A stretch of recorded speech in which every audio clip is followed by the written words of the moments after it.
So the other day I got thinking that it's been a while since the last time I had to write about the FIA and them doing something that's a little bit, well, weird. But then I opened up the internet yesterday and, well, here we are. So, where to begin? Well, the FIA is currently in an election year, and these elections happen every 4 years, with the last one being in 2021. So maths dictates there'll be another election in 2025, and we are now, well, look at that. We're in 2025, so election. As you can probably figure out, this is the election to determine who will lead the FIA into a new era, because the FIA's flagship series, Formula 1, will have a brand new look to it from 2026 onwards. The three most famous presidents prior to this one are, well, actually, the last three presidents of the FIA. And it seems that the president of the FIA is never too far away from courting some sort of controversy during their terms as the FIA president. How many times can I say president in one paragraph? Place bets now. But it's true. Each of the last three leaders of the FIA has had that one thing they will be forever attached to. First up is Jean-Marie Balestri of France.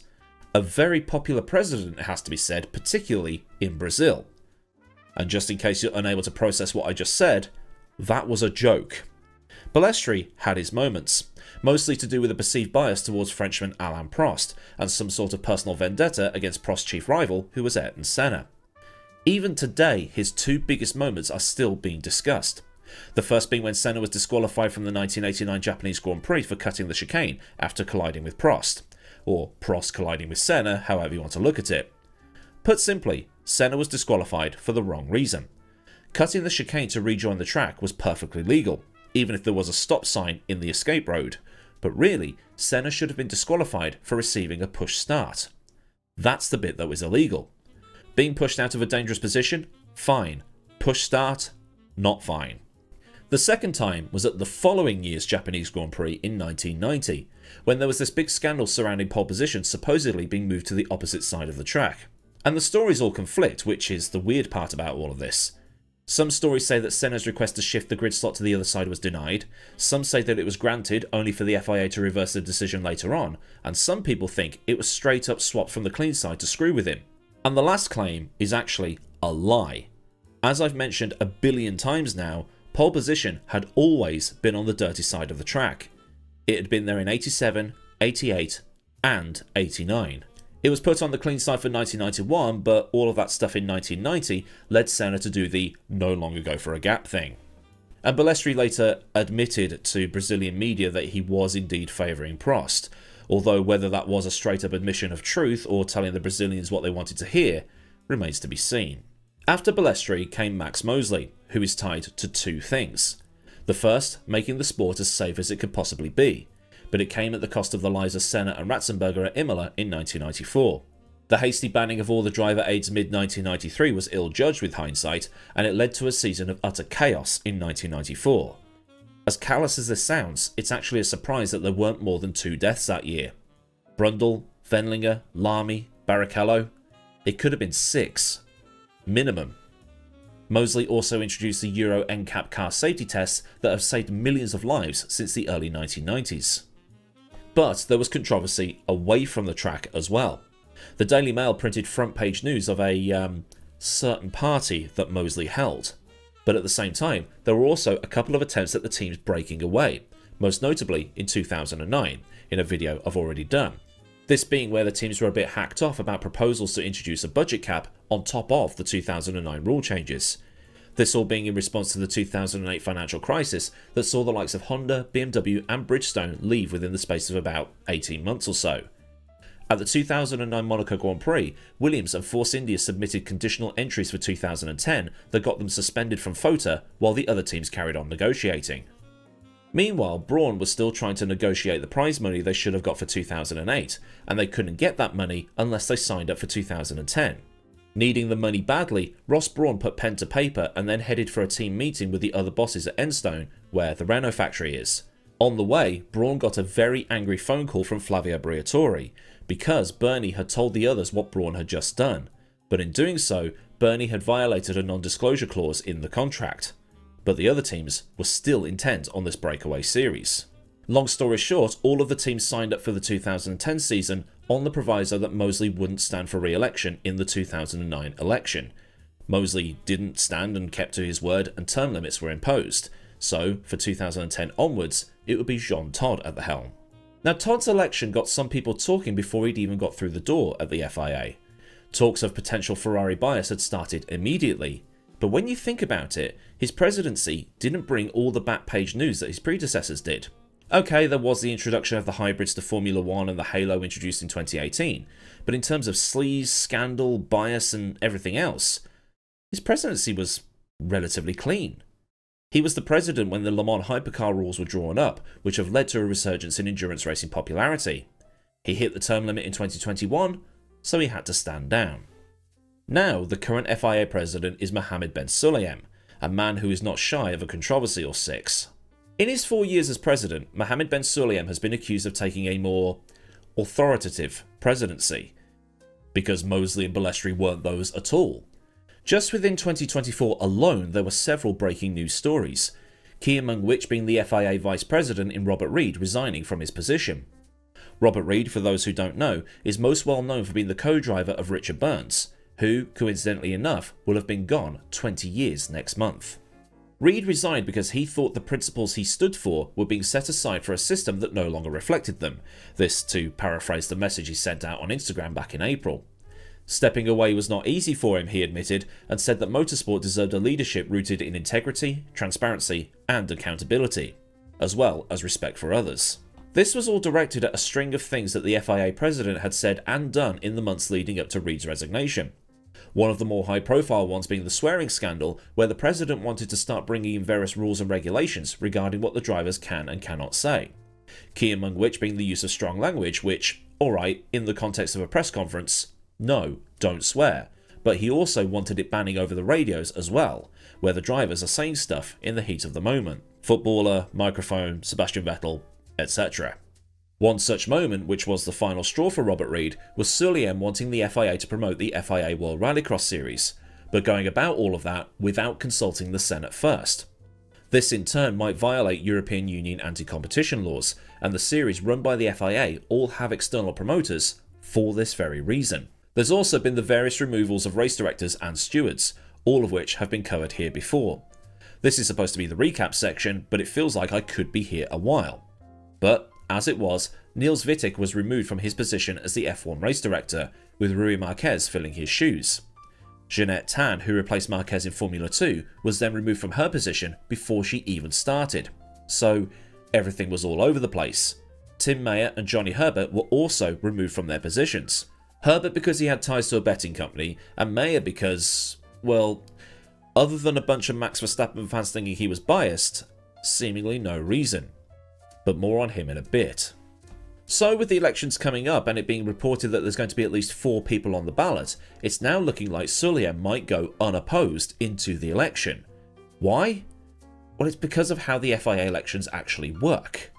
When going for election, it's not enough to just go, hey, I'd like to be president, please vote for me. There's a process that has to be undertaken to make sure that you actually get on the ballot to start with. Firstly, you need some backing, and this is where there's a flaw in the system, if you want to call it that. You have to complete what's called the presidential list. Effectively, what you do is submit your cabinet before the election. This is who I'm going to run the FIA with.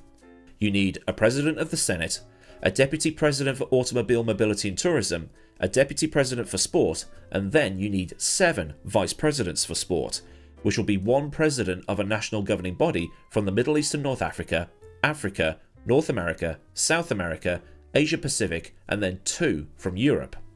These will be the overseers of the 7 regions that the FIA has. So, as an example, let's say I'm running for FIA president. I could have backing from the president of Qatar's motorsport body. Then I could have the South African one, the Canadian one, the Brazilian one, the Japanese one, and the French and Danish one. Just as an example. Somebody else running for election might get support from Bahrain, Kenya, the US, Argentina, Australia, Germany, and the UK. But there is just one small problem with everything that's going on in this election cycle. Brazil is the only country in South America that has pledged its support to a presidential candidate, that being Mohammed Ben Sulayem. So Venezuela, Peru, Chile, Argentina, Colombia, none of them have attached themselves to any of the other 3 presidential candidates, just Brazil. Where the controversy has developed out of this is that the president of Brazil's motorsport governing body, whatever you want to call it, is Bernie Ecclestone's wife. Oh, so it's all rigged then? Well, actually, it isn't, because this has been the case for a very long time. Jean Todt was re-elected unopposed twice in 2013 and 2017 because his opponents could not get the required support. So this is nothing new. This has happened before, and I need to be very, very, very clear on this.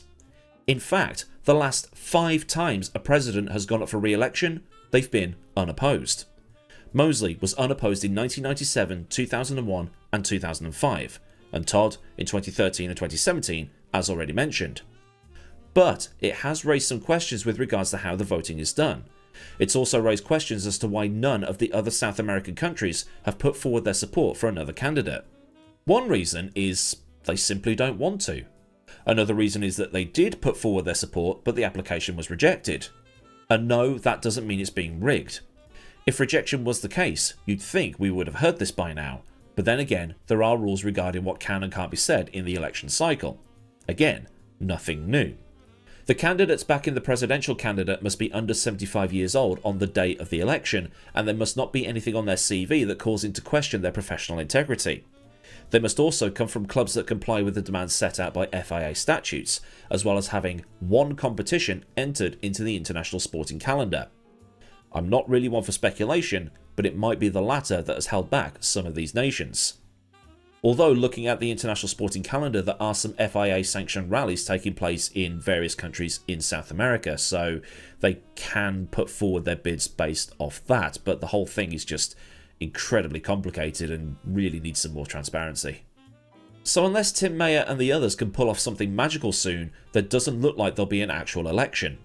It'll just be a formality. A bit like some of these sheriff elections in the US where there's just one dude's name on the ballot. I don't know, I saw it on John Oliver once.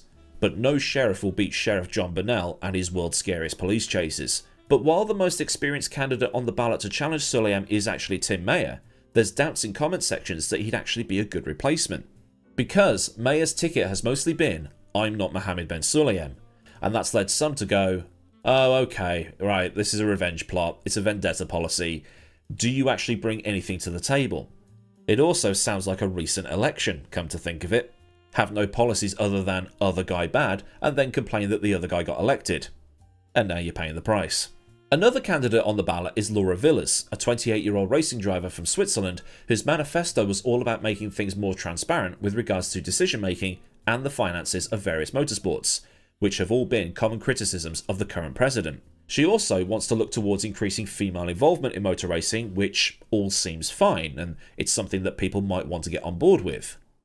But she's 28 years old. Is that too young? Does she even have any experience?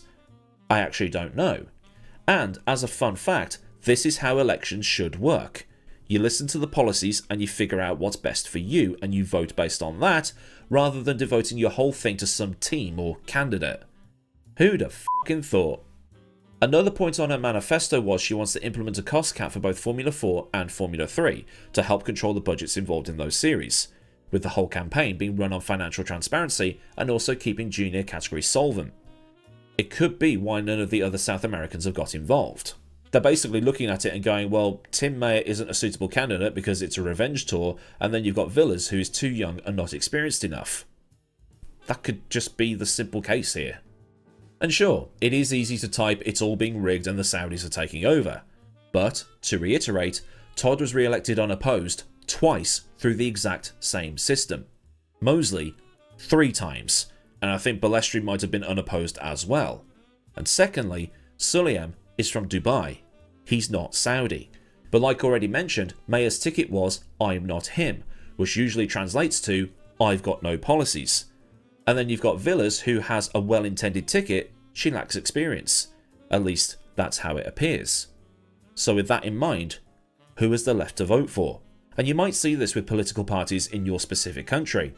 They've got one policy that they bang on about that makes them incredibly popular, and it's like, yeah, cool, right, you keep telling us that, but, you know, the NHS, education, The economy? You got anything to fix those? The opponents of Sulayem have until the 24th of October to finalise their bids. If they can't find any backers, the bids are withdrawn, and Sulayem will be the only person on the ballot. But as the race noted, Mayer has been around in the FIA for some time. He should know what goes into all of this, so there would be no reason to suggest that he hadn't been in discussions with some of these South American motorsport clubs to, get them on his side. It's also not like the FIA has put a gun to their heads and gone, "Don't you dare support this guy." Villas, though, is pushing on with her campaign. She's determined to see this through right to the deadline, so fair play to her. And in her manifesto, she suggested that the FIA guidelines might have been breached with the meeting in Rwanda late last year, which changed the way that certain things were done. And I did a video on that at the time. This was the vote that meant that the Ethics Committee investigations had to be approved by the FIA President or the President of the Senate if it was the President under investigation. This all coming after Natalie Robin and others quit their jobs or were removed. I'll put links in the description for all the other videos I've done on the FIA stuff that's been happening over the last, year and a half, because if I was to go through every single thing that's happened, we'd be here all day. So at the very least, we're getting another 4 years of Mohammed Ben Sulayem. What will come of that remains to be seen, but it will be interesting to see if there'll be another name on the ballot after the 24th of October, but I wouldn't get your hopes up. It would be interesting, but still unlikely.